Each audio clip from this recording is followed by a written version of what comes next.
Hello बच्चों, let's read the question. Question says if mod of z minus iota into real part of z is equal to mod of z minus imaginary part of z, then option A is imaginary part of z is equal to 2, option B is real part of z is equal to 2, option C is real part of z plus imaginary part of z is equal to 2, option D is none of these. First we see the key concept. मान लीजिए आपके पास z कोई complex number है x plus iota y, तो यहाँ x क्या है? Real part of z. Real part of z क्या होगा यहाँ पर? x. और इमेजनरी पार्ट ऑफ z क्या बनेगा? y. और मॉड ऑफ z हम कैसे फाइंड आउट करेंगे? Mod of z is equal to square root of real part का स्क्वायर यानी x square plus imaginary part का स्क्वायर यानी y स्क्वायर. अब गिवन क्वेश्चन के लिए हमने कंसिडर किया z को x प्लस आयोटा y, तो सीधी सी बात है x क्या है? Real part of z. हमने लिखा भी है कि कॉन्सेप्ट में y क्या है? Imaginary part of z. तो हमें गिवन क्या है? Mod of z minus iota real part of z equal है mod of z minus imaginary part of z. तो अब देखिए z को हम लिखेंगे, मॉड के अंदर ही मैंने z को लिखा x plus iota y minus iota पहले था, रियल पार्ट ऑफ z क्या है? x. This is equal to mod of right hand side में z को हमने लिखा x plus iota y minus imaginary part of z यानी वो क्या है? y.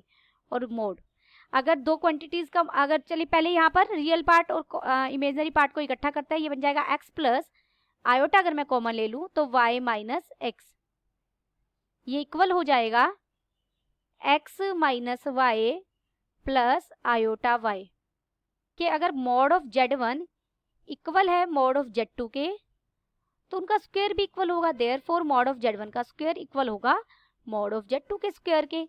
सॉरी, ये स्क्वायर बाहर आएगा, मॉड का स्क्वायर आएगा पूरे का. इसी प्रॉपर्टी का यूज करते हुए यहाँ इनके स्क्वायर भी इक्वल होंगे, तो हम स्क्वायर सॉल्व करेंगे तो बन जाएगा x स्क्वायर. मॉड ओपन करेंगे तो रियल पार्ट का स्क्वायर प्लस इमेजनरी पार्ट का square is equal to right hand side में हो जाएगा रियल पार्ट का स्क्वायर प्लस इमेजनरी पार्ट का स्क्वायर. स्क्वायर रूट नहीं आएगा क्योंकि हमने पहले ही मोड का ही स्क्वायर कर लिया था. इसे सोल्व करेंगे बन जाएगा x square plus y square plus x square minus 2yx. Right hand side में बन जाएगा x square plus y square minus 2yx plus y square.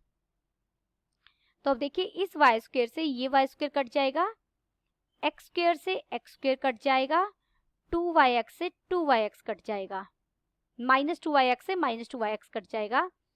Therefore हमें लेफ्ट हैंड साइड में मिला x स्क्वायर और राइट हैंड साइड में क्या बचा? y square. दिस इंप्लाइज से मैं लिख सकती हूँ x is equal two plus minus y. x क्या था हमारा? यहाँ पर हमें क्या मिला? x is equal two plus minus y. x क्या था?